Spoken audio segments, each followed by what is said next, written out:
देव हे नाथ नारायण वासुदेव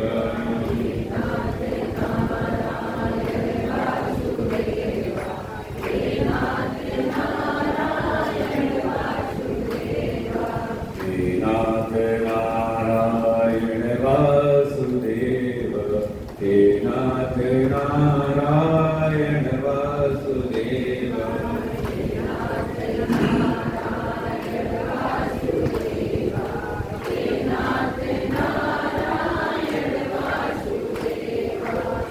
कृष्ण गोविंद हरे मुरारी हे नाथ नारायण वासुदेव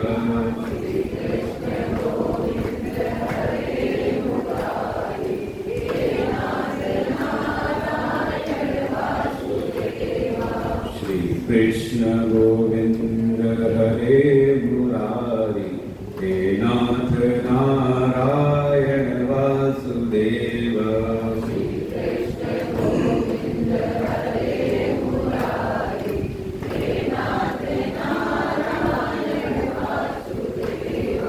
प्रेम से बोले सच्चिदानंद भगवान की वृंदावन बिहारी लाल की रामचंद्र भगवान की उमापति महादेव की गीता मैया की श्री सद्गुरुदेव भगवान की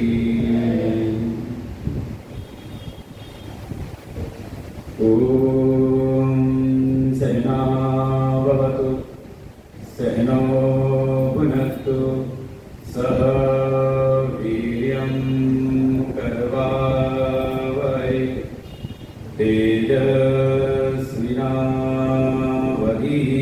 तेजस्विनावधीतमस्तु मा विद्विषावहै ओम शांति शांति शांति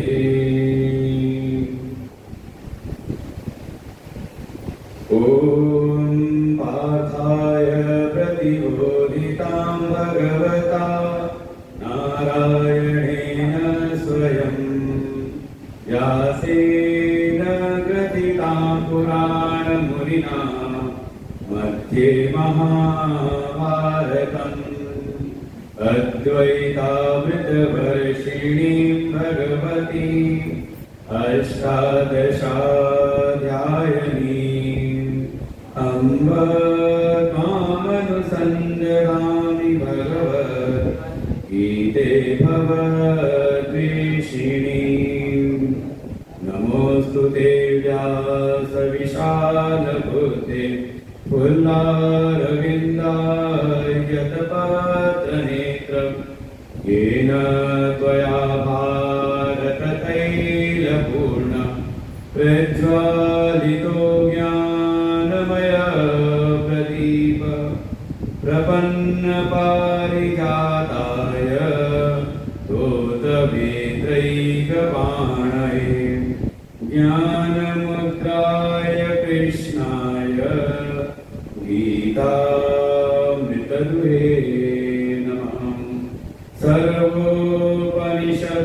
गावो दोग्धा गोपालनन्दन पार्थो वत्सः सुधीर्भोक्ता दुग्धं गीतामृतं महत् वसुदेवसुतं देवं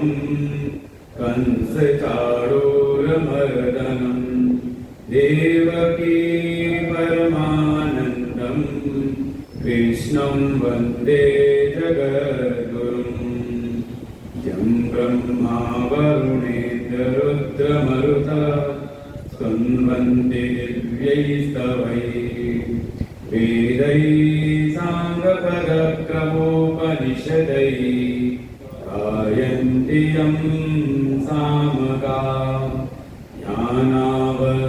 ज्ञानावस्थिततद्गतेन मनसा पश्यन्ति यं योगिनो यस्यान्तं न विदुः सुरासुरगणा देवाय तस्मै नमः। शङ्करं शङ्कराचार्यं केशवं बादरायणं सूत्रभाष्य कृतौ वन्दे भगवन्तौ पुनः पुनः। ईश्वरो गुरुरात्मेति मूर्तिभेदविभागिने व्योमवद्व्याप्तदेहाय दक्षिणामूर्तये नमः।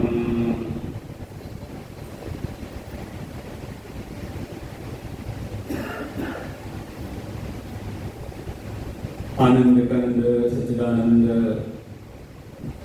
परम पुरुषोत्तम भगवान श्री कृष्ण, जिनकी कृपा अनुग्रह हम सब पर बनी हुई है, जिसका परिणाम है कि आज उनके द्वारा उपदेशित, उनके द्वारा गाई गई श्रीमद् भगवद गीता का हम चिंतन स्वाध्याय करने के लिए उपस्थित हुए हैं।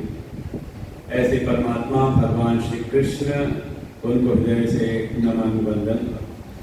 परमात्मा के यह भिन्न स्वरूप प्रातः स्मरणीय, परम श्रद्धेय, परम वंदनीय अनंत श्री घोषित श्री सद्गुरुदेव भगवान के चरणों में कोटशः नमन। उपस्थित समस्त भगवत भक्त, श्रद्धा भक्ति स्वरूपी मातृशक्ति,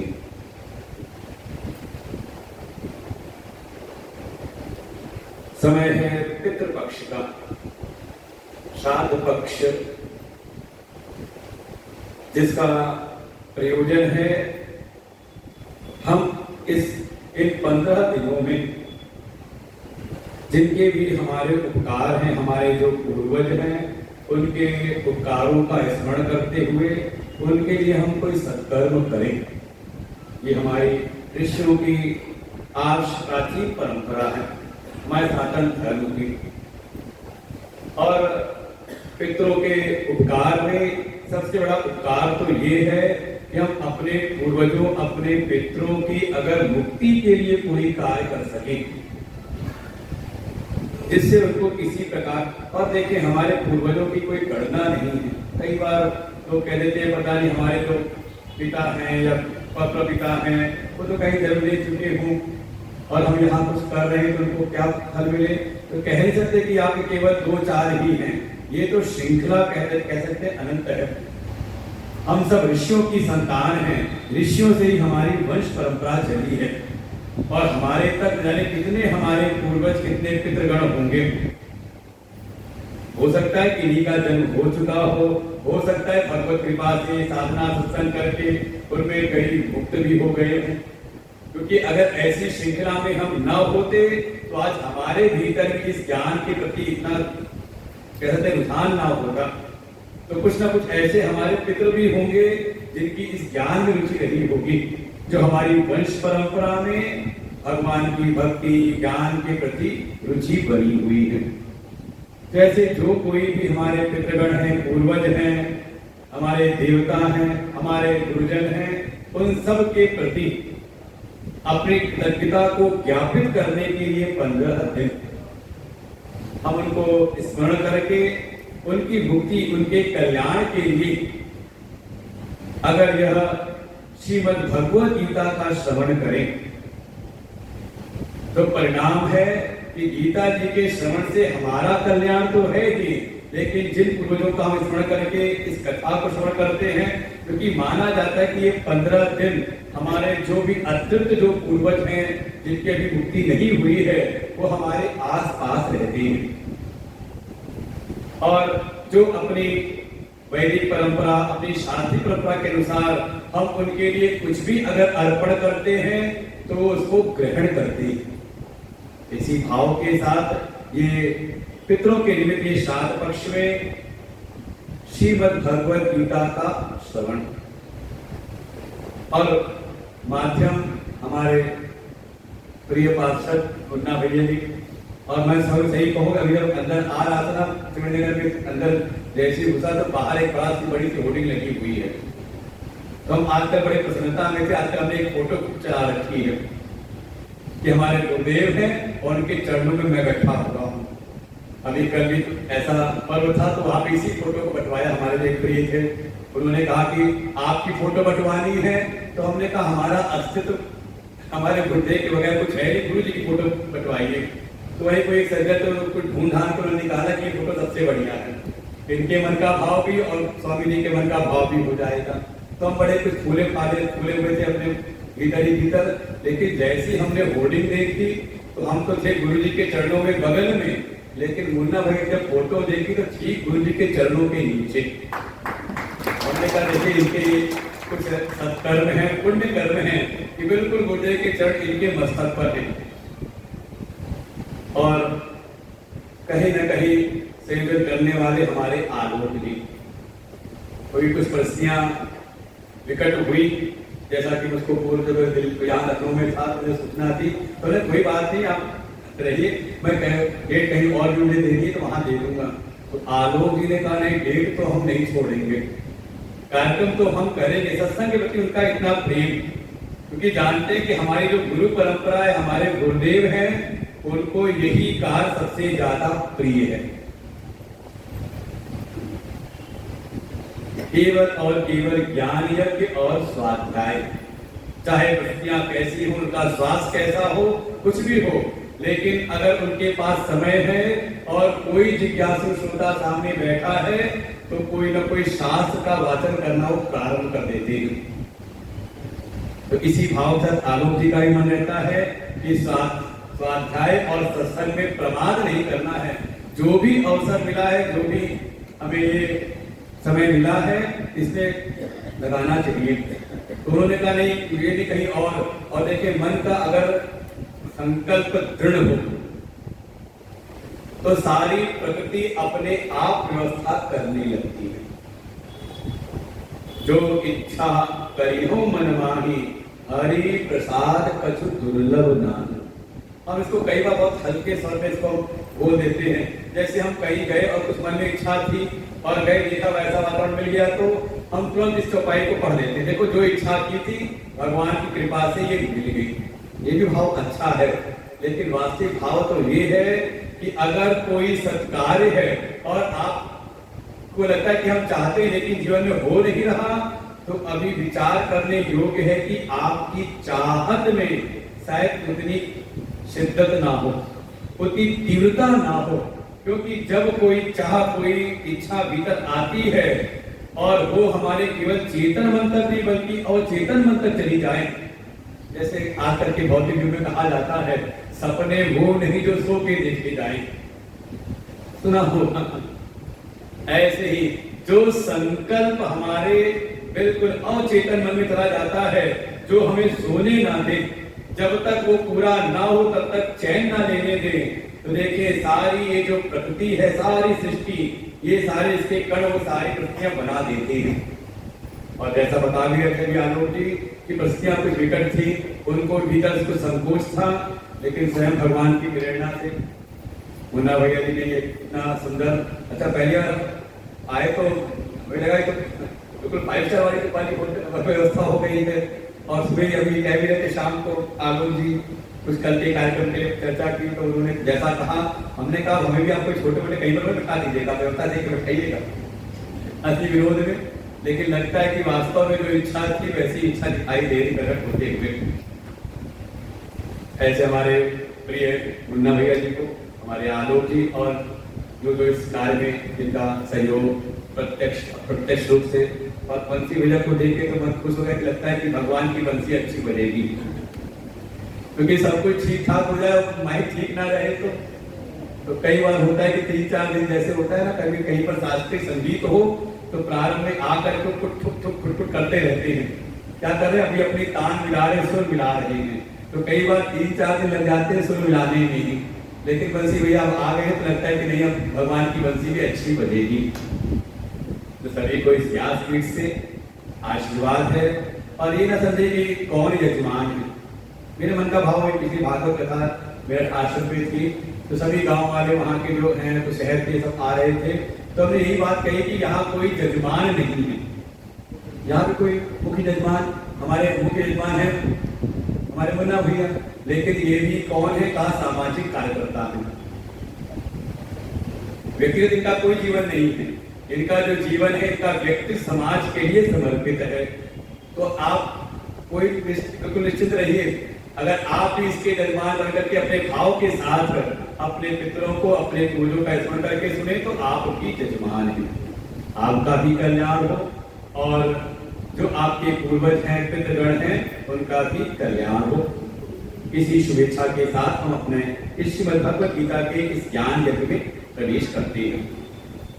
विषय है श्रीमद् भगवत गीता के अंतर्गत षष्ठम अध्याय, छठा अध्याय, जिसका नाम है आत्म संयम योग। समाज में प्रसिद्ध है इसका एक नाम ध्यान योग। तो अब आप सीधे छठे, वैसे तरीका तो है कि क्रमशः एक सीढ़ी पर चढ़ा जाए, पहली कक्षा पढ़े, दूसरी, तीसरी, चौथी, पांचवी और फिर छठी कक्षा में हम प्रवेश करें। अभी हमारे विवेक दुबे जी आए, तो अभी पिछले महीने उन्होंने 12वां अध्याय सुना था, तो आए तो हमने कहा आपका लगता है डिमोशन हो रहा है, अभी आपने 12वां अध्याय सुन लिया, 12वीं पास कर लिया, वापस आपको छठी में भेज दिया गया। लगता भगवान कह रहे कि अभी ये वाला काम पूरा तुम्हारा हुआ नहीं है, अभी होमवर्क ठीक करो। तो क्रमशः सुना जाए तो लगता है कि हाँ, हमारा एक मन जो है भगवान की वाणी के साथ सज जाता है। और अगर सीधे छठे अध्याय में प्रवेश करना हो, वो भी श्रीमद् भगवत गीता के, तो अब यही कहते कि मान लिया जाए कि आपने 5 अध्याय सुन लिए, तो सीधे प्रवेश कराया जाए। वैसे होता है ये समाज में भी, कई बार बच्चा अगर थोड़ा ज्यादा मेधावी हो तो उसको कई बार 1 या 2 क्लास ऊपर जंप करा देते हैं, दूसरी चौथी में, चौथी से छठी में और आगे बढ़ा देते हैं। तो भगवान की कृपा से आपको लगता है कि भगवान ने आपको इतना मेधावी मान लिया है कि आपको सीधे ला सकते हैं छठी कक्षा में आत्म संयम योग, ध्यान योग में। बस ये कि ध्यान योग में आना है तो हमारी बाहरी व्यवस्थाएं बिल्कुल चारों से ठीक ठाक होनी चाहिए। इसलिए विघ्न उत्पन्न करने वाला कोई यंत्र आपका खुला ना रह गया हो तो उसको भी अपने संयम में कर ले। जब बाहर की चीजें आपके संयम में होंगी, बाहरी यंत्र तंत्र आपके संयम में होंगे, तब आप प्रवेश करेंगे आत्म संयम में। इसे तो बताया गया 5वें अध्याय तक भगवान ने समझाया है कि किन चीजों से दूरी कैसे कैसे बनानी है, क्या क्या करना है, तो हमने आपको संक्षेप में बता दिया। पहली बात तो हम समझे श्रीमद् भगवत गीता को, क्योंकि ये सार्वभौमिक विश्व पटल पर इसकी अतुलनीय महिमा है। चाहे हमारे सनातन संस्कृति का, वैदिक संस्कृति का कोई ऋषि दार्शनिक हो, और चाहे पाश्चात्य संस्कृति का कोई विदेशी भी अगर कोई दार्शनिक है, तो वो श्रीमद् भगवत गीता से अछूता नहीं रहा है। सभी प्रभावित है श्रीमद् भगवत गीता से। स्वयं भगवान के द्वारा गाई गई है, और इसको वो भी सुनते हैं जो भगवान को नहीं मानते। देखिए क्या महिमा है इस ग्रंथ की। भाई हम कोई बात कहें तो कौन मानेगा, कौन सुनेगा? जो हमें मानता हो, है कि नहीं? हमें ना मानता हो तो शायद हमारी बात भी वो नहीं मानेगा। लेकिन देखिए श्रीमद् भगवत गीता की कैसी अपूर्णता कि जिन्होंने इसका दायर किया है, जो उनको मानने वाले हैं, वो तो इसको प्रेम से, श्रद्धा भाव से सुन करके भीतर धारण करते हैं, लेकिन साथ ही साथ जो भगवान को नहीं भी मानते। अरे कम से कम इतना ही आप भी कह सकते हैं कि हमारे यहाँ पंचदेव उपासना की पद्धति है। कोई ऐसे हैं जो वैष्णव है, भगवान विष्णु को मानने वाले हैं, विष्णु के अवतारों को मानने वाले हैं, वो भी अपने घर में श्रीमद् भगवत गीता को स्थापित करते हैं कि हमारे भगवान श्रीहरि के स्वरूप भगवान कृष्ण की वाणी है। या स्वयं पद्मनाभस्य मुख पद्मात् विनिश्चितः। इस भाव के साथ कि ये पद्मनाभ जिनकी नाभि से कमल उत्पन्न हुआ है, ऐसे भगवान नारायण के मुख कमल से ये प्रकट हुई है।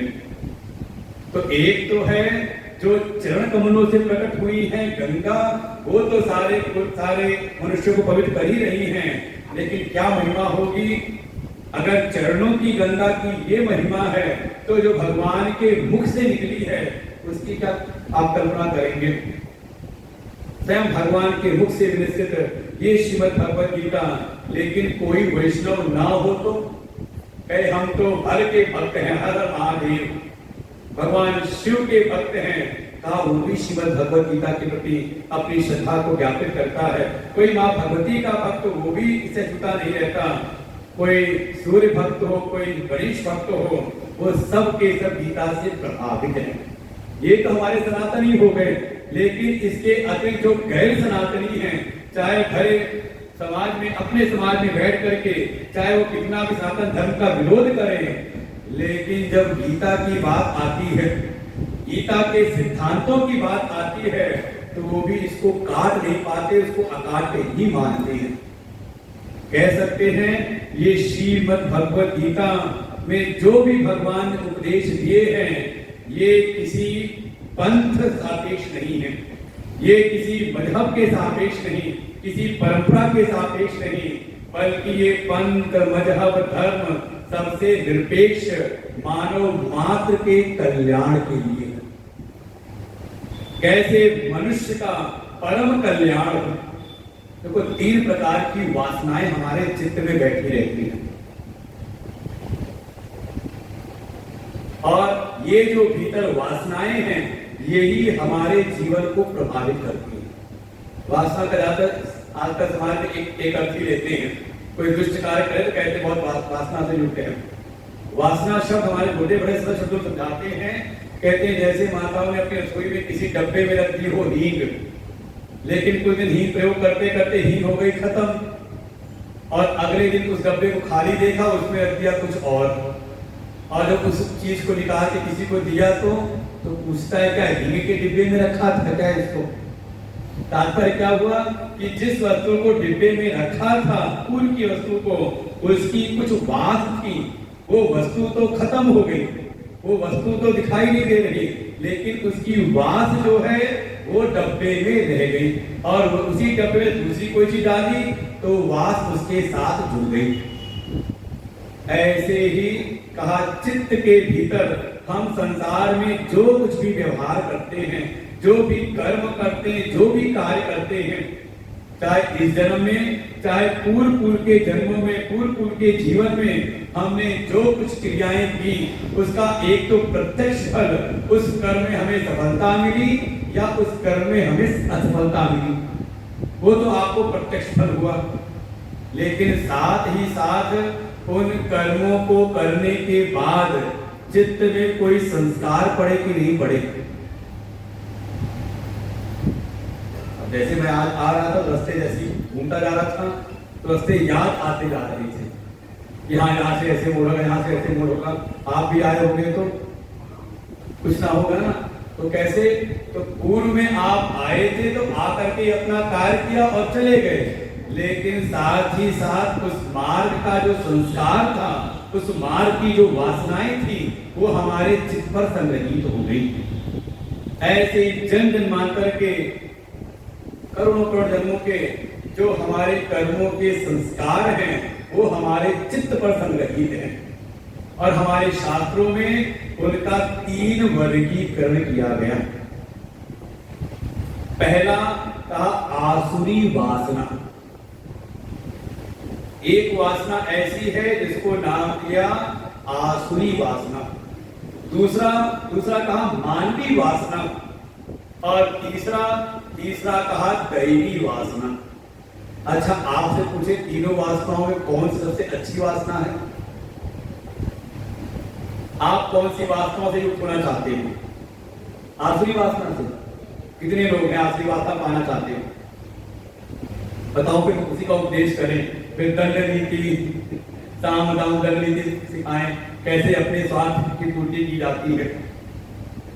कोई नहीं। मानवीय वासना कहा मन में होगा कि चलो मनुष्य जीवन में आए हैं तो मनुष्योचित हमारे जीवन में कर्म हो, कर्तव्य हो, लेकिन कहीं ना कहीं चित्त के भीतर एक इच्छा रहती है थोड़ी दैवी वासना हमारे भीतर आ जाए। भले वो कर्म करते हुए हमें थोड़ा कष्टदायी होता है, लेकिन चाहत तो है कि हमारे भीतर भी दैवी वासनाएं आकर के संग्रहित हों।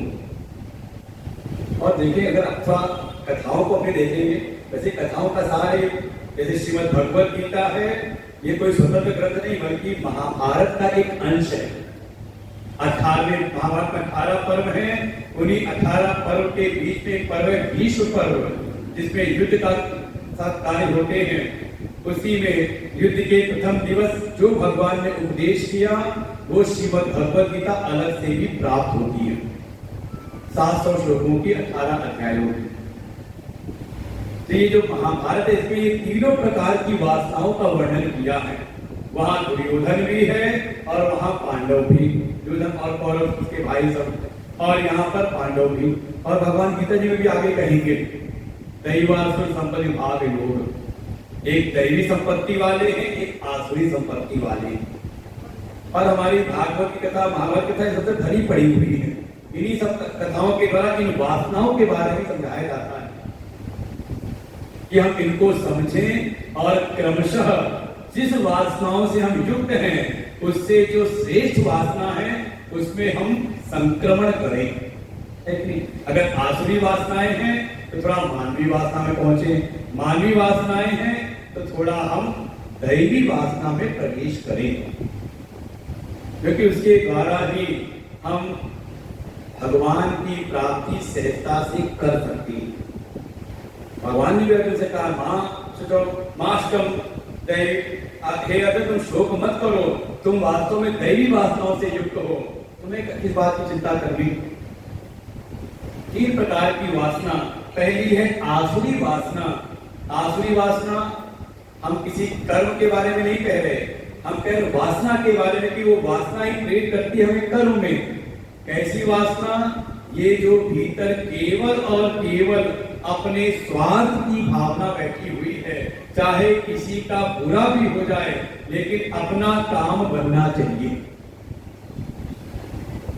इसी को कहा, अगर ऐसी भीतर ऐसे संस्कार हैं तो समझे कहीं ना कहीं हमारे भीतर आसुरी वासना बैठी हुई है।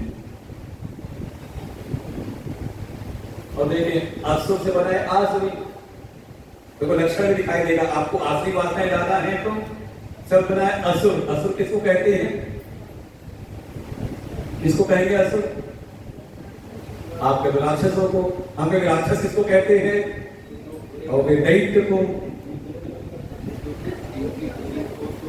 हाँ, आप कोई कहेंगे कोई बुरा हो, दुष्ट हो, हमें उसके लक्षण, भाई कोई लक्षण बताओ ना उसके, किसको हम कहेंगे? का सीधा सीधा नाम है असुर। ये बता ना, मेरे सुर मेरा तुम्हारा, सुना होगा आपने दूरदर्शन पे आपकी।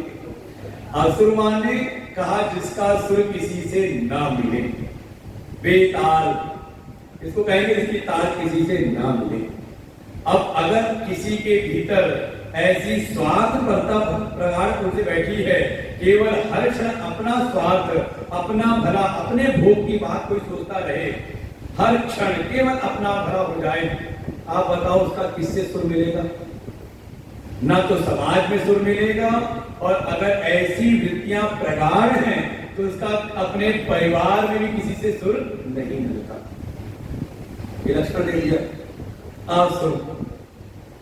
केवल और केवल अपने प्राणों के संचार के लिए स्वेषु अशेषु रमन्ते इति असुरः, जो केवल अपने प्राण संचार के लिए, केवल अपने भोगों के लिए ही केवल मैं तक सीमित रह जाए, बाकी किसी के बारे। और समाज में दिखाई भी देता है, कभी किसी चीज के लिए दूसरों से लड़ते हैं, और जब दूसरों से जीत गए तो कब वो अपनों से लड़ते हैं, फिर जहां स्वयं हो जाते हैं तो वहां आपस में लड़ते हैं।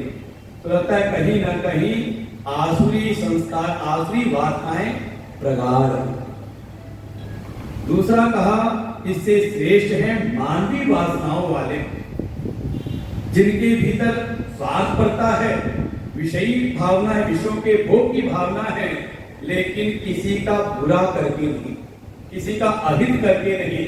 कहते हैं कि हाँ, नैतिकता पूर्वक, धर्म पूर्वक अपने कर्तव्यों का पालन करने के लिए थोड़ी उनकी सीमा बढ़ जाती है। पहले वाला केवल अपने प्राणों के संचार, थोड़ी मानवीय वासना है तो अपना भी साथ में अपने समकक्ष जो है उनका भी ध्यान रखें। मैं और मेरे, उसकी एक सीमा बनी रहती है अपने की। मैं हूं और मेरे हैं। अपना परिवार नियम से, नैतिकता के साथ में, ईमानदारी से का जीवन जीते हैं। अपने जीवन की जो भी अभिलाषाएं हैं, जो भी मनोकामनाएं हैं, उनको नैतिकता के साथ में पूरा करते हैं। धर्म पूर्वक अर्थ और काम की प्राप्ति करते रहते हैं। इनको कहा ये मानवी वासना वाली। देखो, आसुरी वासना वाला हो तो ये शरीर त्याग करके उसको फिर भूत प्रेत या फिर अधोगति होती है। ऐसा हमारे शास्त्रों का सार है। भाई, अपने हित की भावना ज्यादा है तो, और वे पूरा हुआ और पाप कर्म भी कर रखे, दूसरे का अहित भी कर रखा है, तो उसके लिए ही दुर्गति का विधान, नरकों का विधान, इतनी सारी बातें वहां पर हमारे शास्त्रों में वर्णित है। क्योंकि जीवन पर्यंत दूसरों का अहित किया है तो फिर उसको अच्छा फल कहां से मिले। दूसरे जो मानवी वासना वाले हैं, जिनका थोड़ा मन लगा हुआ है मैं और मेरे में, मैं और मेरा परिवार, नैतिकता से, ईमानदारी के साथ जीवन जीते हैं, परिणाम स्वरूप ये जो पारिवारिक वासनाएं हैं, मानवीय वासनाएं हैं, ये पूरा करते करते एक दिन शरीर छूट गया, लेकिन वासना अटकी थी ना मैं और मेरे में, तो शरीर छोड़ने के बाद वही जाता है पितृलोक में। सब गीता जो वर्णन है, अभी आगे जब पढ़ोगे तो वहां दो प्रकार की गतियों का वर्णन आएगा, एक उत्तरायण की गति और एक दक्षिणायन की गति। तो ऐसे जो मानवीय वासना वाले, उनको होती दक्षिणायन की गति, और वो चंद्र मार्ग से होते हुए, धूल मार्ग से होते, क्रमशः क्रमशः होते हुए का वो जाते हैं पितृलोक में, और फिर वहां पर इंतजार करती है उनका वेटिंग रूम है वो, तब तक का अपनी वासनाओं के अनुसार, जैसी उनकी वासनाएं थी, जैसी इच्छाएं थी, जब उस वासनाओं के अनुसार जब उनकी सीट खाली होती है, ये रेलवे में होता है कि नहीं, वेटिंग टिकट लिया और जैसे खाली हुआ तो आगे बढ़ते रहते हैं। बस समझ लो ऐसे ही पितृलोक का व्यवस्था है। ये जितना कुछ दुनिया की व्यवस्था है, वही सब हमारे शास्त्रों के सिद्धांतों को देख करके ही, कुछ नया संसार में है नहीं, सब हमारे। और ग्रंथों, महाभारत जिसकी रचना करते समय व्यास जी के मन के भीतर ऐसा संकल्प था, चारों वेदों का संकलन किया, पुराणों की रचना की, रामायण की रचना की, और उसके बाद भी उनके मन में अतृप्ति, मन का भाव है कि ऐसा कोई ग्रंथ रचूं जिसको रचने वाले की भी जय हो, सुनाने वाले की भी जय हो, सुनने वाले की भी जय हो। और जब ग्रंथ की रचना हो गई, उसी के अंतर्गत है श्रीमद् भगवद गीता, महाभारत के अंतर्गत है, इसलिए उस समय उसका नाम था जय। नारायणं नमस्कृत्य नरं चैव नरोत्तमं देवीं सरस्वतीं व्यासं ततो जयम् उदीरयेत्। आगे चल करके इसका नाम पड़ गया महाभारत। जब रचना की थी तो नाम रखा था जय, कि ऐसा ग्रंथ है जिसके सुनने वाले की भी जय हो, सुनाने वाले की भी जय हो, सर्वत्र उसकी विजय होती रहे, ऐसा दिव्य ग्रंथ। उसी के अंतर्गत वर्णन किया गया यहाँ पर। तो सारी व्यवस्थाओं का बिल्कुल देखते हमारे शास्त्रों से ही, कि कुछ सांसारिक वासनाएं थी, किसी का बुरा नहीं किया था, किसी का अहित नहीं किया, ईमानदारी पूर्वक, नैतिकता पूर्वक जीवन यापन किया, तो उसकी अधोगति नहीं होती, बल्कि उसकी दक्षिणायन की गति होती है और जाता है पितृलोक में। और उसकी वासनाओं के अनुरूप जब कोई स्थान खाली हुआ तो पुनः उसका होता है जन्म, आवागमन उसके साथ लगा रहता है। और कई बार कहते हैं ना कि दादाजी ही आए हैं पोते के रूप में, तो हो सकता है उस घर के साथ में ममता शायद ज्यादा रही होगी, ज्यादा अटैचमेंट रहा होगा, इसलिए कहीं और न जाकर के उसी घर में वापस आ गए, संभावना हो सकती है। दादाजी ही आए हैं ऐसा नहीं कह रहे, लेकिन संभावना दादाजी भी आ सकते हैं उस परिवार में। क्यों? क्योंकि उस परिवार की बात, जैसे मान लो कई बार होता है ना, आपने दुकान से सामान लिया, भाई फोन बंद कर लो, आगे तो या ऐसा कर लो कि हमारे तक कानों तक आवाज ना आए। आप गए कहीं पर, आपको अच्छा सामान मिला तो वास्ता पड़ गई ना, तो क्या करोगे? अगले बार सामान लेना हो तो अब उसी के चला जाए, वही लाया जाए। चार और कोई बताओगे नहीं, उसी दुकान से लेकर के आना बढ़िया है। कौन लेकिन आ रहा है? वही वासनाएं। तो अगर परिवार की वासनाएं ज्यादा है तो फिर उसी परिवार में आने की संभावना भी बन जाती है। तो इसमें भी जो मानवीय वासना है, इसमें भी आवागमन की संभावनाएं बनी रहती है। इससे ऊपर है दैवी वासना। दैवी वासना का यहाँ पर प्रधानता है त्याग की, दूसरों के लिए करने की, दूसरों के को देने की जो भावना है उसको हम कहते हैं दैवी वासना। केवल अपने भोग के लिए नहीं, ठीक है, सबके लिए करते हुए अपना भी जीवन यापन हो जाए हो जाता है, इनको कहा गया। और देखिए, इस त्याग की वृत्ति के साथ जो भी जीवन जीता है उसको हम कहते हैं देव, द्योतनाथ देवम, शास्त्रों में परिभाषा दी गई। जो दूसरों के जीवन को प्रकाशित करने में, दूसरों के जीवन को आनंदित करने में, दूसरों के लिए अपने जीवन का त्याग करने में लगे रहते हैं, उनको हम कहते हैं देव। जैसे माँ है अपने बच्चों के लिए करती रहती है, तो कहेंगे मातृ देवो भव, स्वयं जीवन कष्ट में बिता लेगी लेकिन अपने बच्चों के लिए का सब कुछ करने को तैयार रहती है। हमने कहा पितृ देवो भव, एक पिता स्वयं कष्ट उठाता है, स्वयं अभाव में जीवन जिएगा लेकिन अपने बच्चे परिवार के लिए का सब कुछ करने को तैयार। हमने कहा आचार्य देवो भव, आचार्य शायद हो सकता है उन्होंने कठोर तपस्या करके तब ज्ञान की प्राप्ति की हो, अपने गुरुदेव के अनुशासन में रहते कठोर से कठोर अनुशासन को स्वीकार करते हुए उस ज्ञान को प्राप्त किया हो, वो अनुभव प्राप्त किया हो, लेकिन सामने कोई जिज्ञासु आ जाए तो, कोई श्रोता मिल जाए तो हृदय के भाव को वहां पर उड़ेलने का प्रयास करते हैं, इसका भी कल्याण हो जाए। घटनाएं घटित होती है, वर्णन आता है वृंदावन की घटना। अपने समय की महान विभूति हुए उलिया बाबा जी महाराज, उन्हीं के उनको अपना गुरु रूप में मानते थे परम श्रद्धेय महाराज श्री अखंडानंद जी महाराज। तो जीवन वृत्तांत में कई जगह तो सब उदाहरण दिया जाता है, मिलता है वहां पर कि एक दिन आश्रम में कोई भगत आया और आकर के बैठ गया परम श्रद्धेय स्वामी अखंडानंद जी महाराज जी के पास में, और कुछ चर्चा चलने लगी और फिर पूज्य महाराज से उसको आत्मा ब्रह्म इन सब का जो जो सिद्धांत करके सब बताने लगे और सुनाते सुनाते हो गया 1-1.5-2 घंटा। कोई वहीं का सेवक चला गया उड़िया बाबा जी महाराज जी के पास में, जाके बताया कि आज कोई भगत फंसा हुआ है महाराज जी के पास में और 2 घंटे से लगे हुए हैं कि आत्मा ही ब्रह्म है, ये तर्क है, ये सिद्धांत है, ये सिद्धांत है, भागवत ने ऐसा कहा है, विष्णु ने ऐसा कहा है, गीता में ऐसा कहा है, उसको समझाने में लगे हुए हैं। उनको बड़ी हंसी आई, अच्छा चल करके देखता हूँ, और आए और आ करके कहा क्यों रे, भाई गुरु भाव में है तो उनको चेहरे चेहरे को कहा जाता है, कहा क्यों रे, नाम लेकर के बोला, जो ज्ञान तुझको 10-12 साल साधना तपस्या सेवा करते हुए तुझको प्राप्त हुआ, क्या तू चाह रहा है कि आज 2 घंटे में इसको ब्रह्मज्ञानी बना दे? लेकिन भाव रहता है जो गुरु हैं संत हैं कि सबका भला हो, सबका कल्याण हो, सब कुछ देने के तैयार हो जाते हैं। और हमने देखा है अपने गुरुदेव के जीवन का, वास्तव में जो कोई भी आ जाए श्रद्धा की पूंजी ले करके, चाहे श्रद्धा थोड़ी न्यून भी क्यों ना हो, अगर उनकी शरण में आ जाए, बस ये कि छोड़ के ना भागे,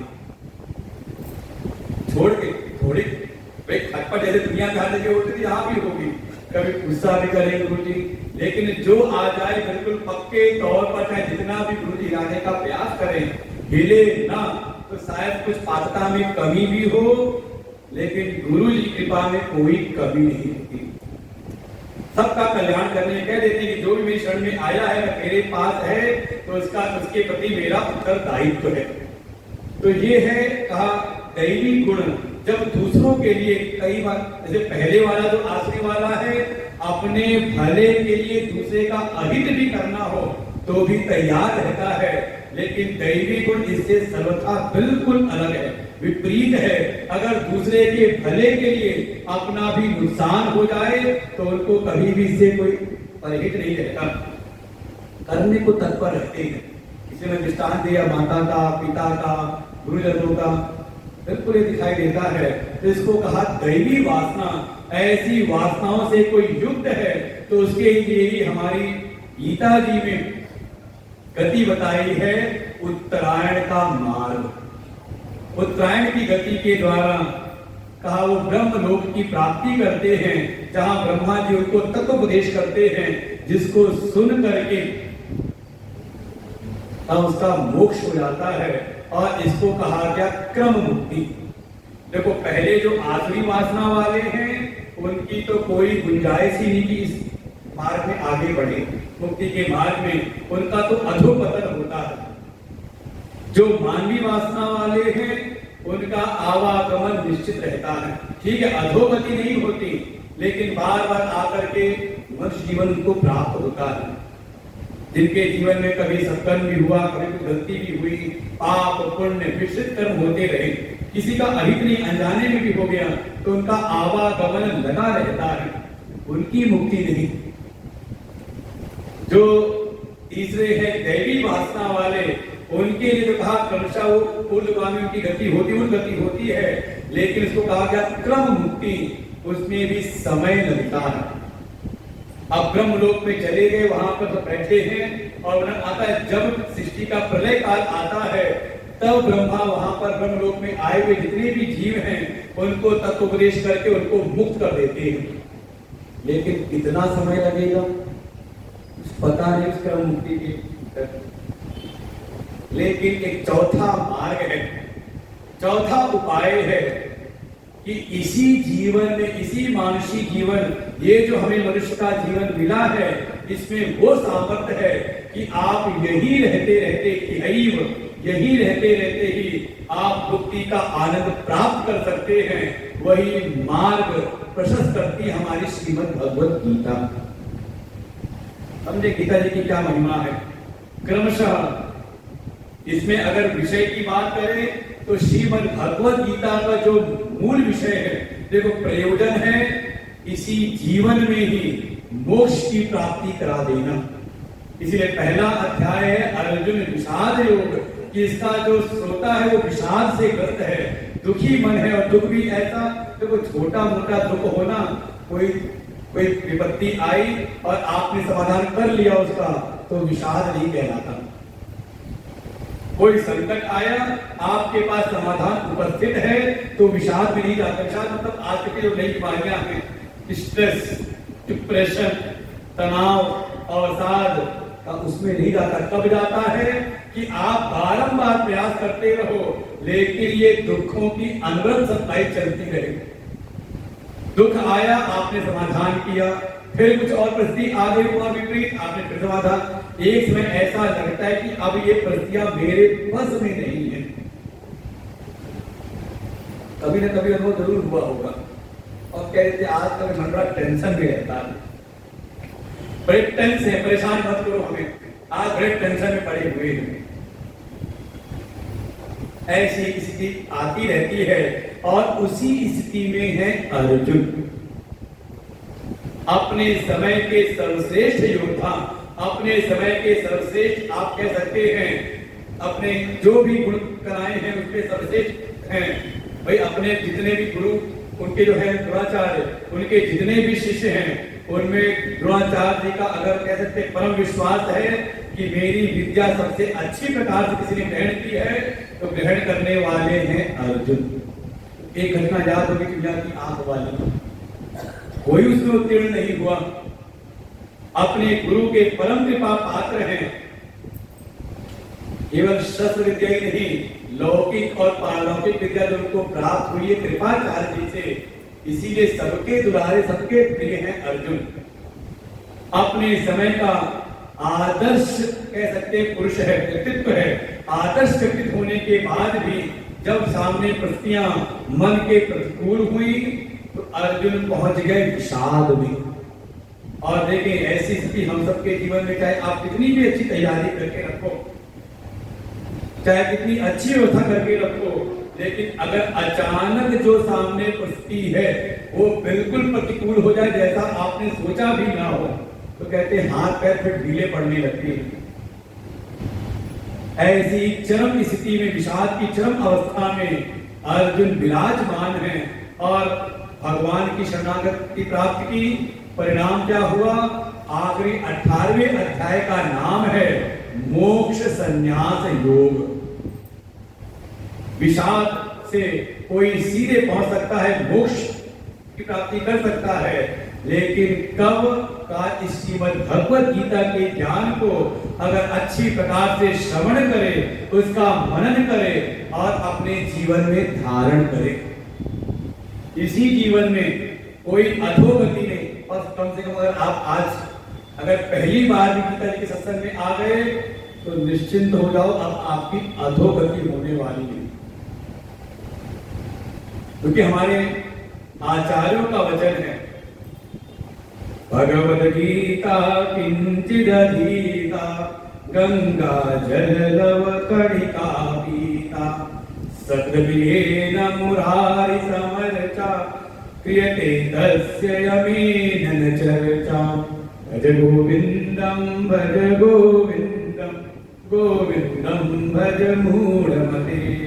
आद्य गुरु भगवान शंकराचार्य जी का ये वचन है, साक्षात शंकर स्वरूप आचार्य के वचन है, बिल्कुल परम प्रमाणिक है। जैसे वेद प्रमाण है, ऐसे ही हमारे लिए ये आगम वाक्य हमारे आचार्य परंपरा का वाक्य प्रमाण रूप में है, जिनका वचन है भगवद गीता किंचित अधीता। जैसे आपने सुना है गंगा जल कणिका पीता, मरते मरते भी गंगा जल मुख में पड़ जाए तो उसका उद्धार हो जाता है, कल्याण होता है। थोड़ा बहुत भी भगवान की उपासना अर्चना की हो, उसका कल्याण है। और वही प्रभाव है भगवद गीता किंचित अधीता। भगवत गीता किसी ने थोड़ा बहुत भी अगर अध्ययन किया है, श्रवण किया है, तो उसकी भी दुर्गति नहीं होती। और इसी 6वें अध्याय में आएगा भगवान का वचन भी, नहीं कश्चित् क्षण किंचित। हे अर्जुन, ये मेरा वचन है कि मेरे शरण में आए हुए भक्त का कभी भी दुर्गति को नहीं प्राप्त होता। कौन्तेय जानीहि न मे भक्तः प्रणश्यति। जिसने भी मेरे शरणागत होकर के मेरे द्वारा इस गीता का अध्ययन किया हो, इसका मनन किया हो और इसको जिया हो, तो उसकी अधोगति नहीं हो सकती। और इस अध्याय में बड़े विस्तार से आखिरी अंश इसी बात पर है। तो आपकी वो समझ लें, धीरे धीरे गीता जी के द्वारा आपकी आसुरी वासनाएं तो तत्काल ही क्षीण हो जाएंगी, मानवीय वासनाएं भी धीरे धीरे आपकी क्षीण होंगी, क्रमशः आप पहुंचेंगे दैवी वासना में। और इसी जीवन में ही आप उन दैवी वासनाओं से भी ऊपर उठ करके अपने आत्म स्वरूप में आपको अवस्थान प्राप्त करा देंगी। यही श्रीमद् भगवत गीता का प्रयोजन विषय है। उपनिषदों की ब्रह्म विद्या, जो हमारे वेद का अंतिम निष्कर्ष है, जिसको कहा वेदांत। अंतिम अध्याय नहीं, या जाके वेद में ढूंढना शुरू करो कि अंतिम चैप्टर कौन सा है, वही होगा वेदांत। वेदांत माने वेदा नाम अंतः, वेदा नाम निर्णय। जो सारे वेदों का अंतिम निष्कर्ष है, निचोड़ है, उसको कहा उपनिषद। जो उपनिषदों में ब्रह्म विद्या का वर्णन है, उसी का प्रतिपादन भगवान ने गीता जी में किया है। इसलिए हर अध्याय की अंतिम जो पुष्पिका वाक्य है उसमें ही आएगा, ओम तत्सदिति श्रीमद् भगवद गीतासु उपनिषत्सु ब्रह्म विद्यायाम। तो मन में आया कि जब उपनिषदों की विद्या को गीता क्यों पढ़े, सीधे उपनिषद पढ़ लें। तो बिल्कुल वैसे संभव नहीं हो सकता। जैसे किसी को बनना हो डॉक्टर और कहिए नर्सरी केजी और हाई स्कूल इंटर क्यों करूं, सीधे पहुंच जाऊं मैं कहां पर, मेडिकल कॉलेज में, तो दाखिला मिलेगा, हमारा करवा दोगे, हम भी डॉक्टर बनकर के आते हैं। अरे पूछा जाएगा कि कम से कम हाई स्कूल इंटर किया कि नहीं, बायो वायो पढ़ी कि नहीं पढ़ी, पात्रता भी तो होनी चाहिए। का उपनिषदों में तो बिल्कुल ये जो उपनिषद के आचार्य हैं, शरणागत कोई शिष्य है तो उसकी पात्रता को परखते हैं कि ये पात्र है भी कि नहीं, और वहां पात्रता का वर्णन किया जाएगा साधन चतुष्टय संपन्न है कि नहीं है, उसका विवेक जगा हुआ है कि नहीं, संसार से विरक्त है कि नहीं है। और सांसारिक वासनाएं देखिए, वहां का पात्र है कि ना तो आसुरी क्या मानवी भी नहीं, थोड़ी दैवी संपत्ति दैवी वासना से युक्त हो तब आगे बढ़ सकते हैं। शम दम उपरति प्रतीक्षा श्रद्धा समाधान, ये 6 संपत्तियां हो प्रकार रूप से, अभी वेदांत का अध्ययन करेंगे तो सब आपको जानना पड़ेगा। और साथ ही साथ मुमुक्षा भी दृढ़ है कि नहीं, मोक्ष प्राप्ति की ही इच्छा है या धर्म अर्थ काम भी होता रहे, इसी में मुक्ति भी मिल जाए, तो कहेंगे भैया अभी तुम उपनिषद के अधिकारी हो नहीं। उपनिषदों की जो ब्रह्म विद्या है वो निश्चित अधिकार चाहती है, लेकिन श्रीमद् भगवद गीता में भगवान ने उपनिषदों की ब्रह्म विद्या का भी स्थापना की है, ब्रह्म विद्या को भी प्रतिपादन किया है।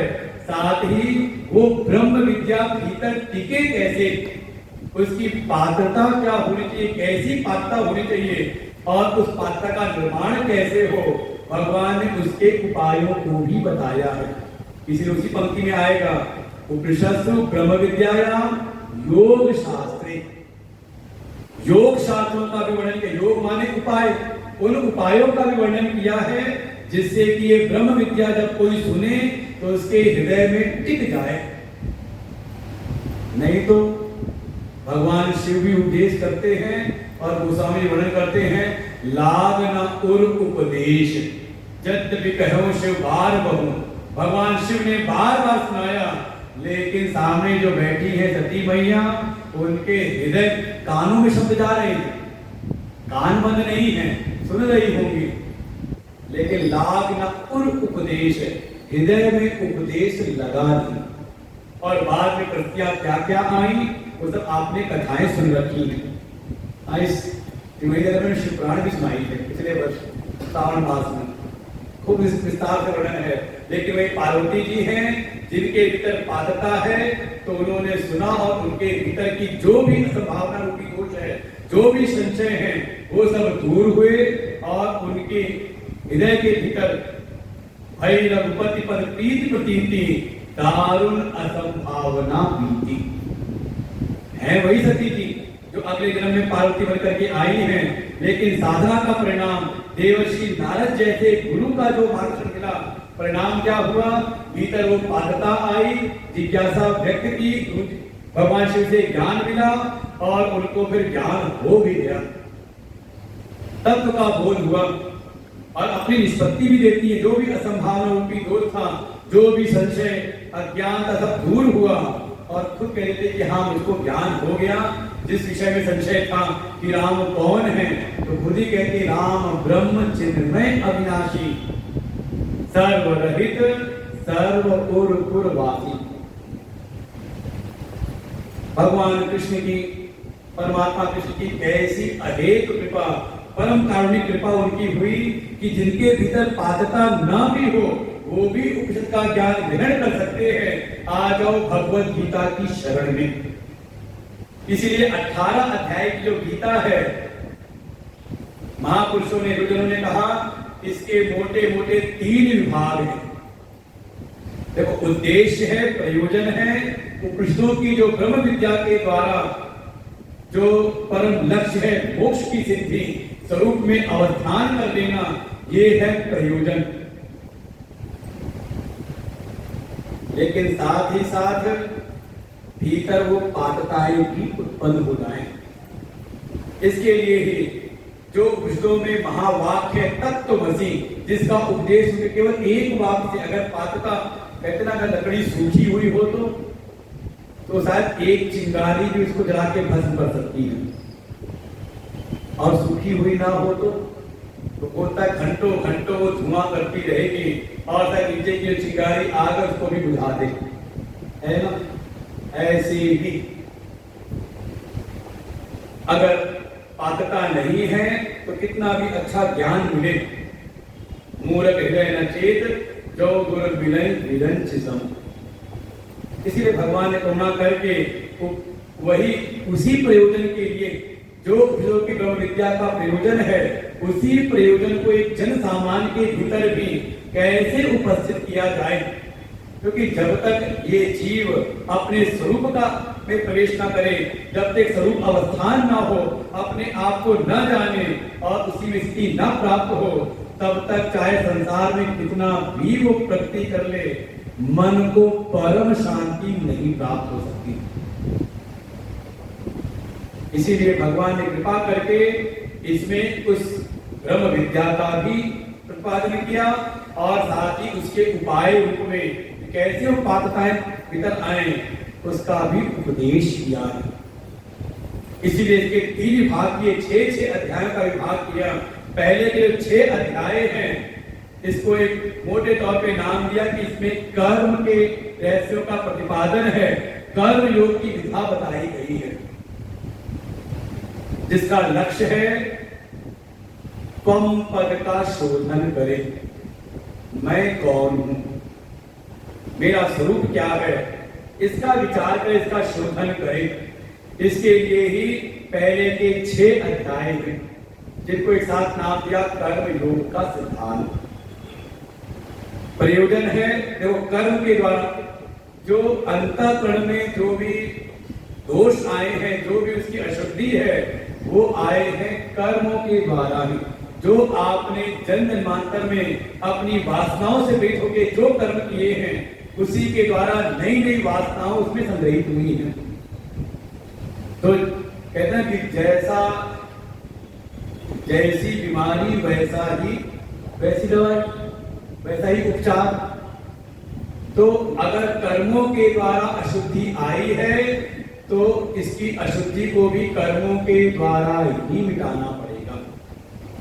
इसीलिए बस ये है कि अब ये नहीं कहा कि जहरी जहर को मारता है, तो कोई जहर खा ले तो आप एक बोतल जहर और खा दो उसको। सांप ने काट लिया तो आपने 2 सांप से और कटवा दिया कि जहरी जहर को मार देगा। कहा जो शायद कुछ घंटे रहने वाला हो, जल्दी और जल्दी चला जाए।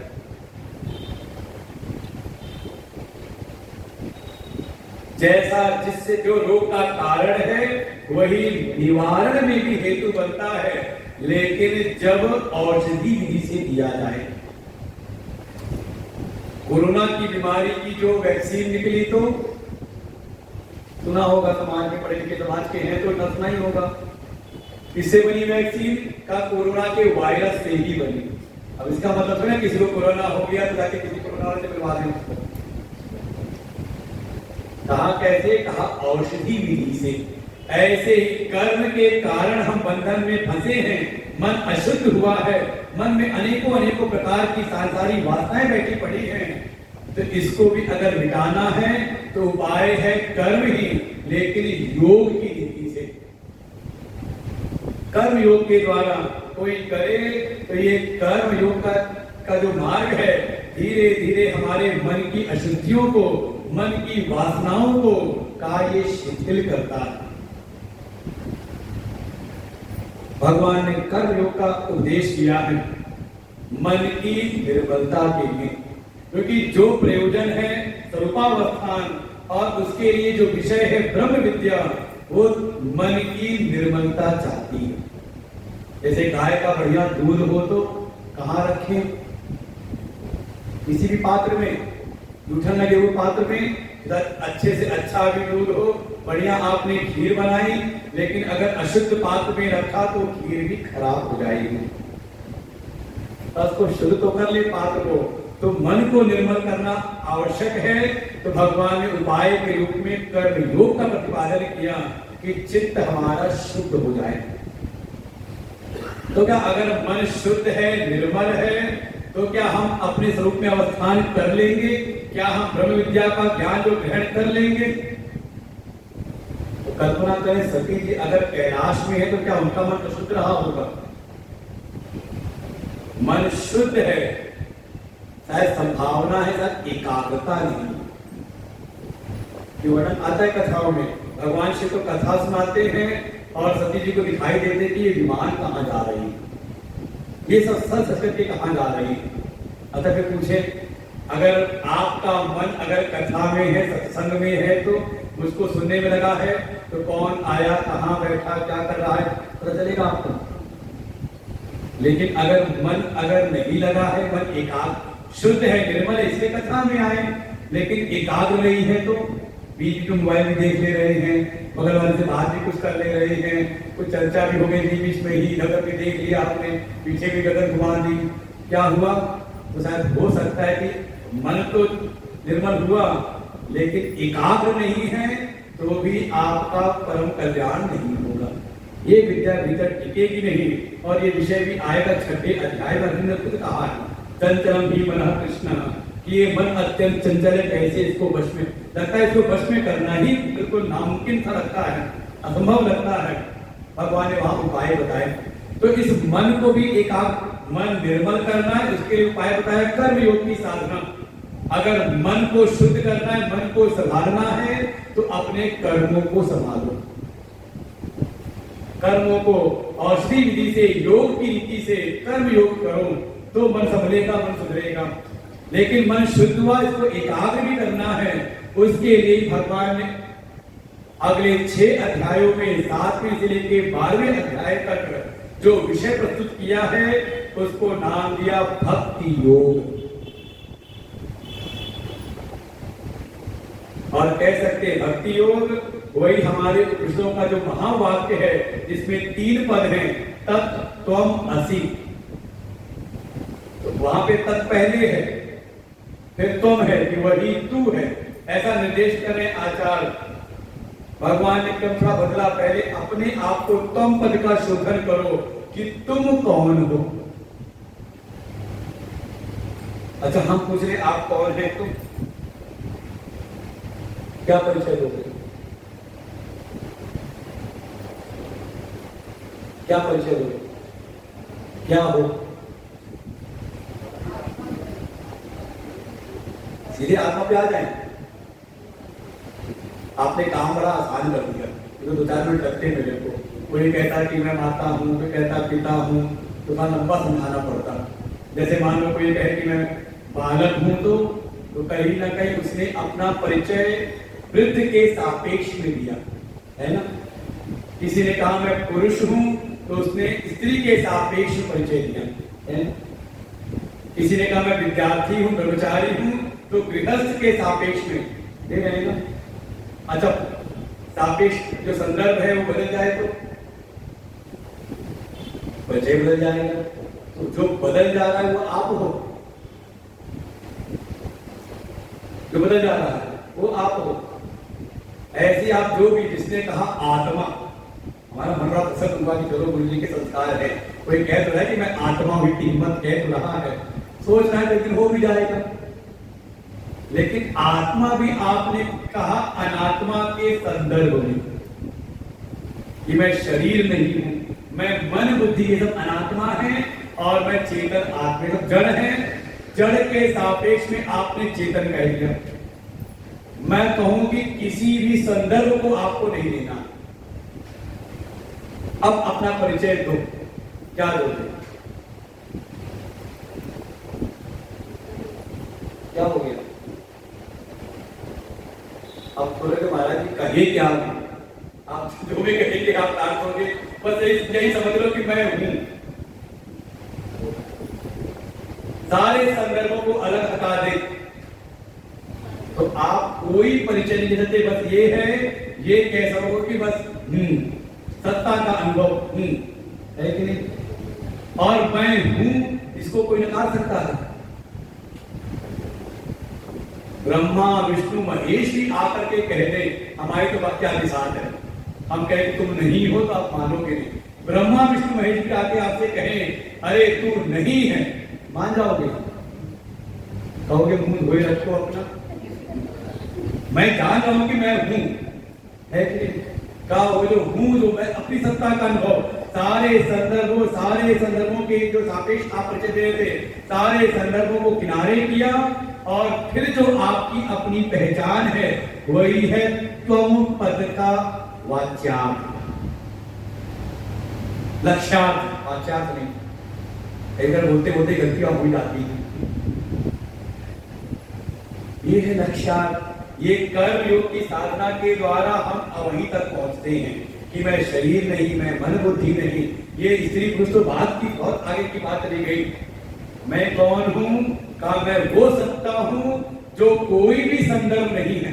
हमारे बुद्ध पेपर सुनाते हैं, मैं बालक हूं, मैं विद्यार्थी हूं, मैं युवा हूं, मैं गृहस्थी हूं, मैं व्यवसायी हूं, मैं नौकरी करने वाला हूं, नौकर हूं, मैं वृद्ध हूं, मैं मास्टर हूं, मैं इंजीनियर हूं, मैं नेता हूं, मैं मास्टर हूं। इसमें देखिए 3 आ रहे हैं ना, मैं, फिर बीच में आप टैग लगा लो, टैग, और फिर हूं, मैं हूं। इसमें कोई परिवर्तन है? लेकिन बीच वाला जो है, बीच वाला बदल रहा है ना। जैसा संदर्भ, अच्छा मान लो कोई माँ है तो कब तक माँ है? आज जब बच्चे सामने हैं, अपने माता पिता आ गए तो आप भले बात अभी हो गए हो, लेकिन अगर माँ हमारी है, पिता है हमारे सामने, तो आप कौन हो गए? बदल गया ना। कहा ये जो बदलता रहता है इसको समझो ये है आपका व्यक्तित्व। इसको संभाले रखो, जैसा व्यक्तित्व आए वैसा आप व्यवहार करो, लेकिन अपने अस्तित्व को मत भूलो कि मैं हूं। यही पहले के कर्मयोग के द्वारा एक तिहाई कार्य हो गया। अगर यहां तक पहुंच गए 6 अध्यायों के द्वारा, फिर अगले जो 6 अध्याय जिसको कहा भक्ति योग, वो है तद पद का।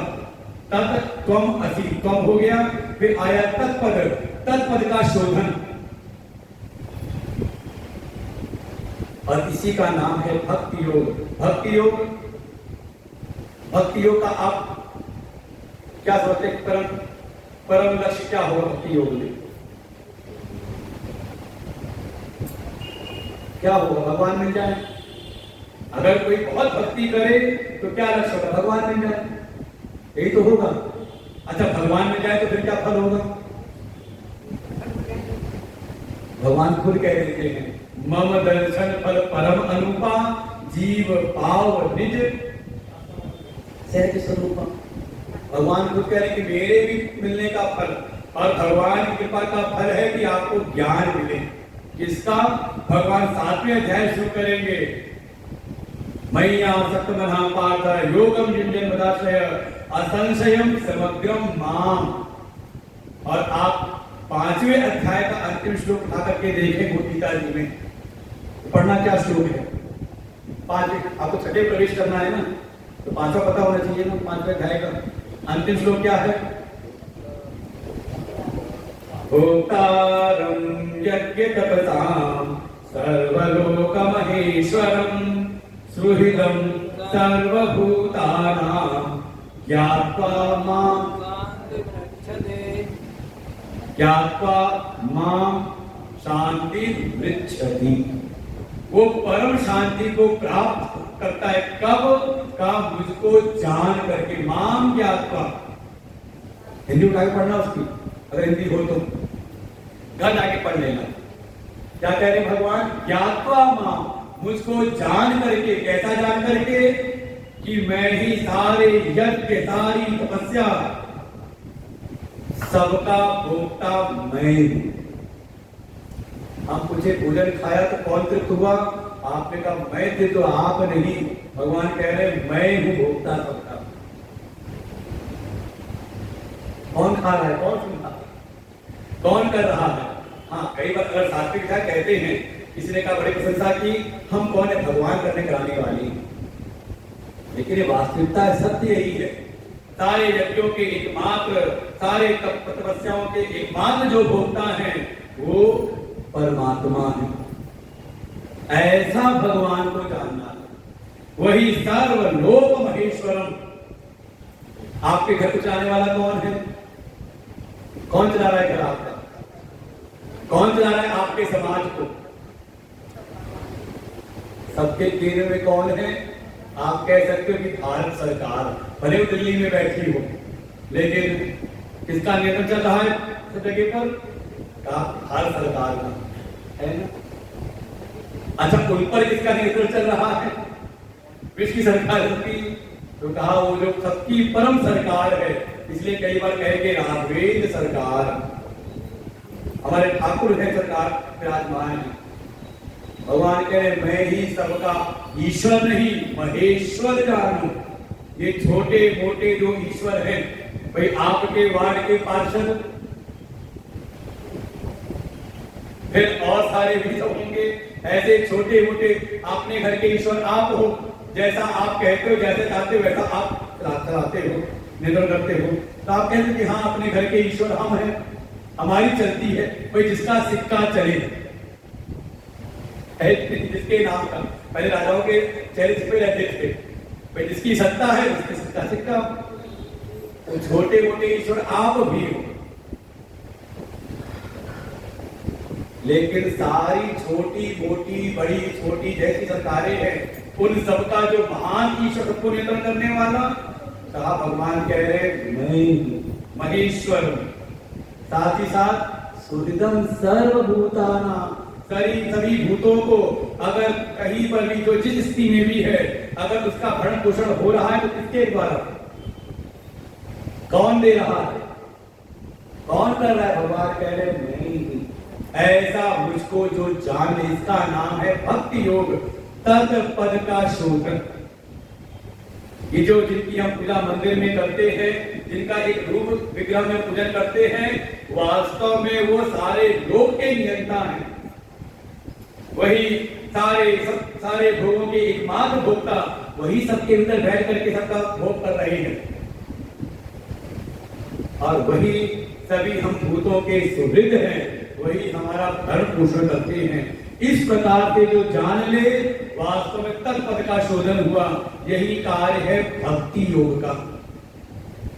पहले अपने आप को जानो, तुम पद को कि मैं कौन हूं, मैं कौन का सारे संदर्भों को किनारे कर दो। फिर जो सत्ता बची वो, और ऐसी ईश्वर के बारे में आपकी जितनी भी धारणाएं हैं, वो जितनी भी आप बातें सब उपाधि के रूप में ही।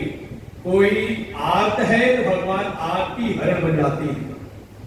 कोई अर्थार्थी भाव से तो भगवान उसके मनोकामनाओं को पूरे करने वाले। कोई जिज्ञासु है तो भगवान ज्ञानी रूप में आ जाते हैं। जैसा भगत वैसे भगवान। ये यथा माम प्रपद्यन्ते तां तथैव भजामि हम। चौथे अध्याय में कहा है भगवान कि जो जिस भावना के साथ आता है उस भावना के साथ ही, भाई आपके सामने जैसा संदर्भ जिस भावना से कोई आ रहा है, वैसी आपका भाव भी तो हो रहा है, बदल जाता है सबका। ऐसी भगवान की सारी उपाधि हटा दो, कोई संदर्भ ना दो, और फिर तो कहा वो भी जो परम सत्ता है, जो अपनी सत्ता है और जो वो परमात्मा की परम सत्ता है, ये दो नहीं बल्कि दोनों एक हैं। यही 80 पद का शोधन, यही है गीता जी के आखिरी 6 अध्यायों का ज्ञान योग। जिन सब का चाहे कर्म योग हो, चाहे भक्ति योग हो, चाहे ज्ञान योग हो, सबका पर्यवसान है हमें अपने अस्तित्व की अनुभूति हो, और साथ ही यह अनुभूति हो जाए जो मेरी सत्ता है वही परम सत्ता है। दोनों में भेद नहीं बल्कि दोनों एक है। यही गीता जी का सार है। हमें उसी लक्ष्य की प्राप्ति करनी है। उसके लिए भगवान ने गीता का उपदेश प्रारंभ किया। पहला अध्याय जिसका नाम है अर्जुन विषाद योग। भगवान का कोई उपदेश नहीं है, लेकिन इसको भी योग की संज्ञा दी। भगवान ने कितना कहा, अर्जुन ने कहा दोनों सेनाओं के मध्य खड़ा कर दो, मैं देखना चाहता हूं कई योद्धव्यम अस्मिन् समुद्र में, इस रण में इस युद्ध में किनके साथ युद्ध करना है, मैं केवल देखना निरीक्षण करना चाहता हूं। भाई समझदार व्यक्ति है तो सीधे नहीं कर्म में कूदता है, पहले आकर के निरीक्षण करेगा, परीक्षण करेगा। आप करते हो किराने की दुकान पर, कपड़े की दुकान पर ऐसे सामान न खाते हैं। अब आजकल की नई व्यवस्थाएं हो गई है, मॉल में गए तो वहां तो अलग तरह की पैकिंग है, देखो उठा के उसको ही देख लेते हो ना कि इसकी एक्सपायरी डेट क्या है, क्या कर रहे हो।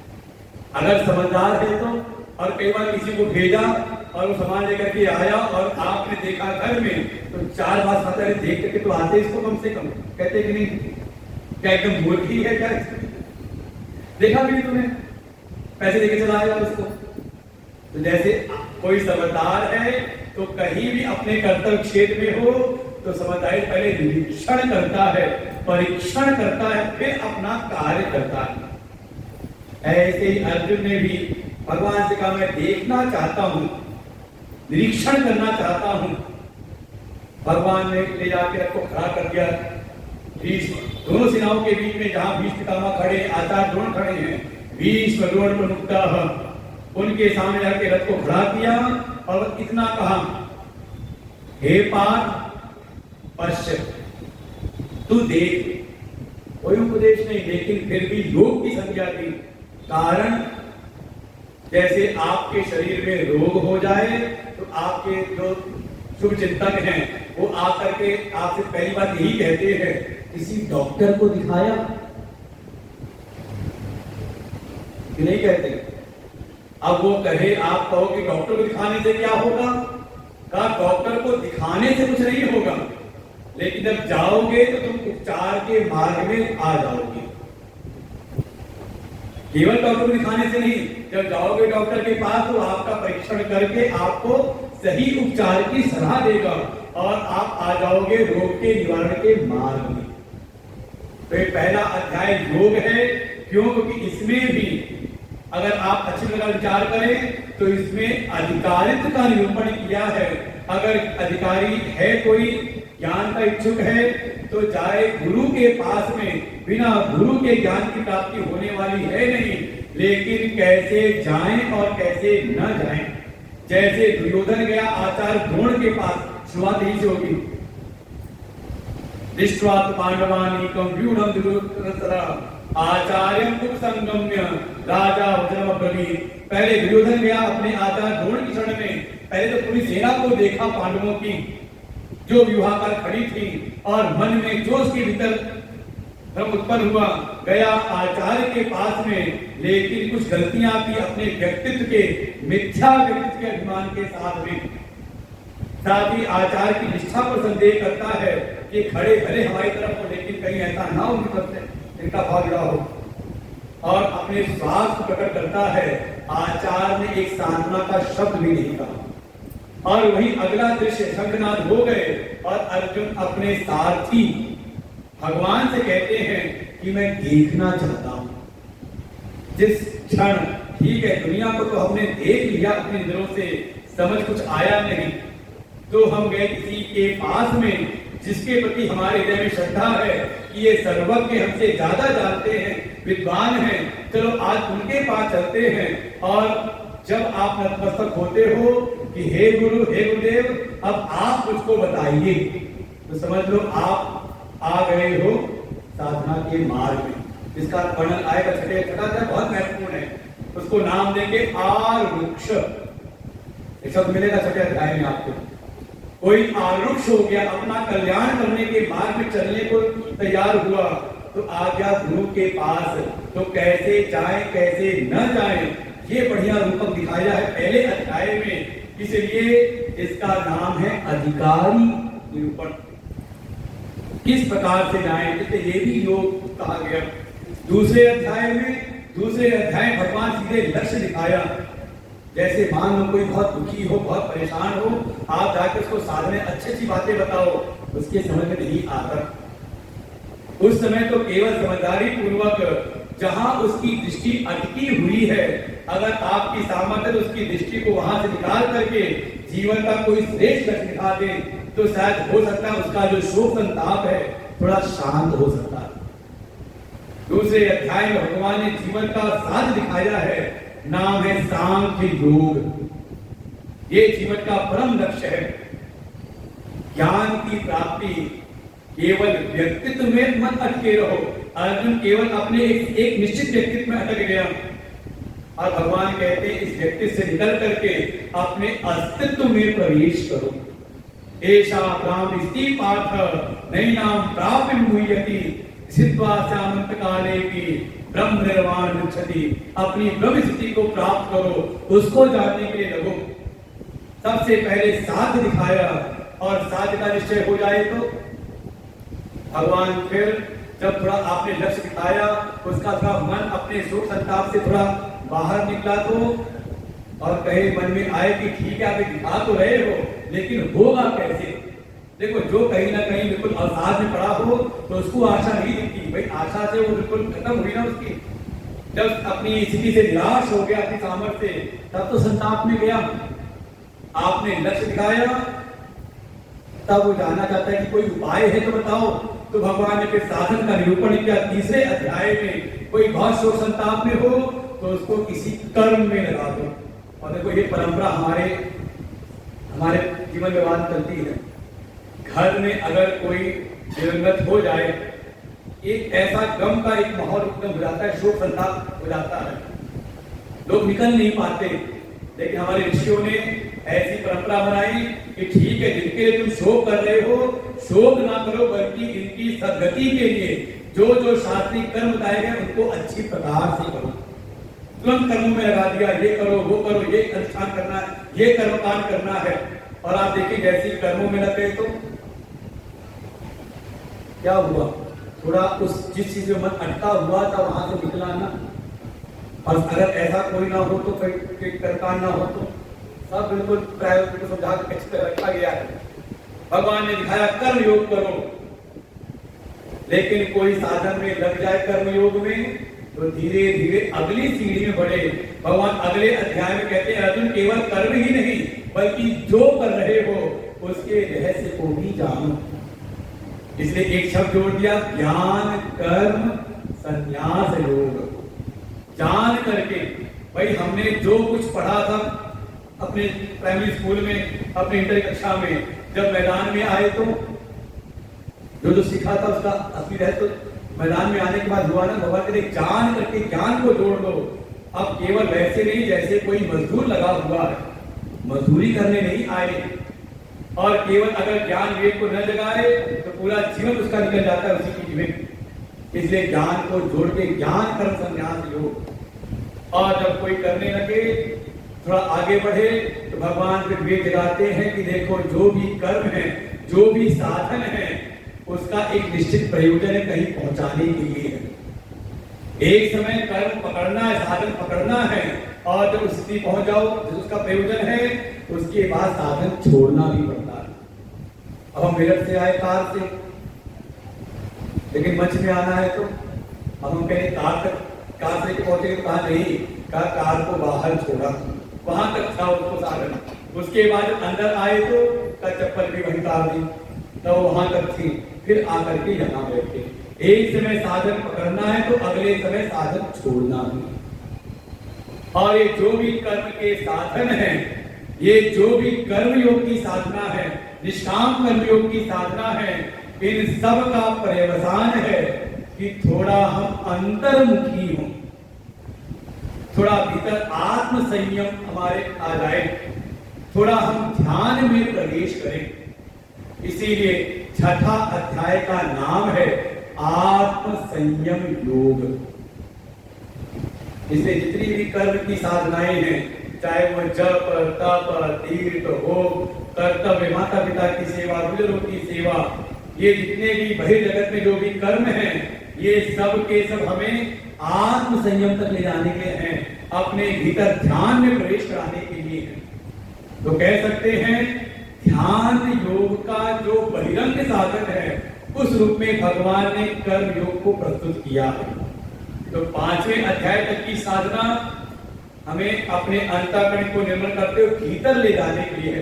देखो अगर मन के भीतर काम क्रोध लोभ मद बोध मोह आतर अहंकार अभिमान बहुत हो तो आप अपने भीतर बैठ नहीं सकते। कामनाएं भीतर हैं तो आपको बाहर लेकर के जाएंगे। आप झगड़ा करके फिर बैठो ध्यान करने, आप बैठ नहीं सकते।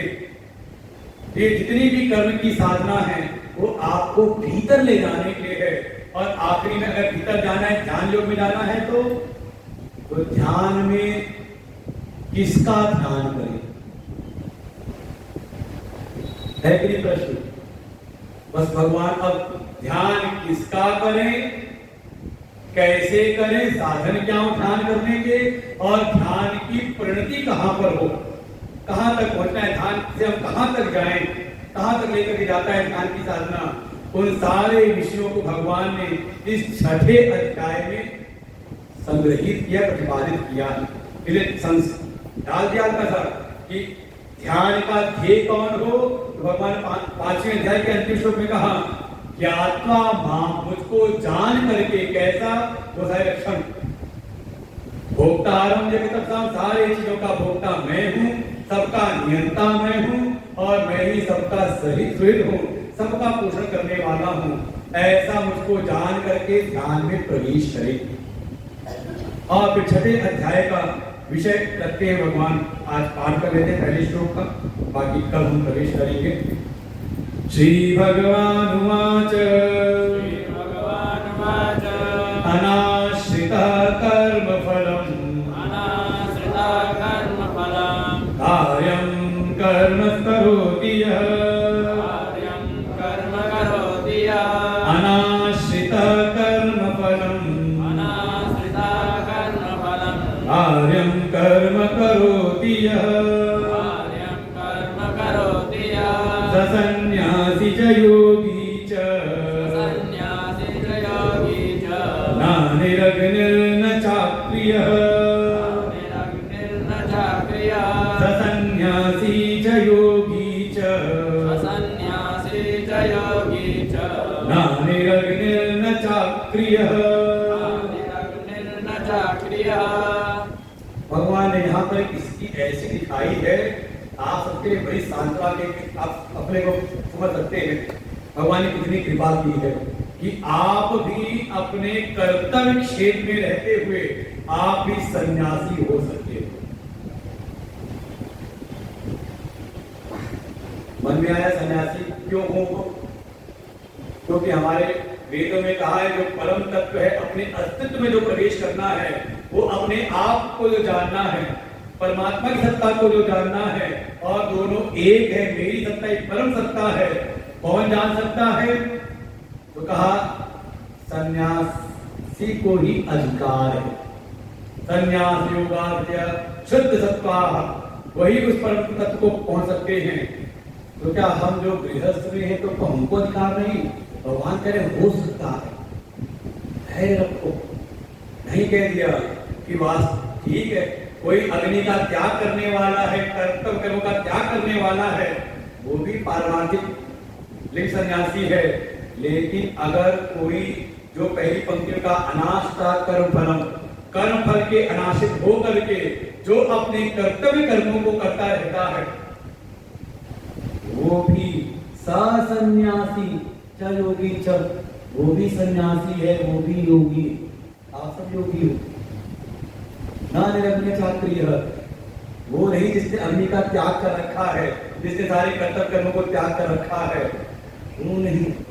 तो ये पहले ही भगवान एक ऐसी बात कह देते हैं कि मन के भीतर आता है, जो वास्तव में सन्यासी हैं उनका यहाँ सन्यास के लक्षण का निषेध कर दिया, और जो प्रसिद्ध है उसका निषेध कर रहे हैं, और जो अप्रसिद्ध है उसको बता रहे हैं ऐसा क्यों कर रहे हैं, क्या कारण है।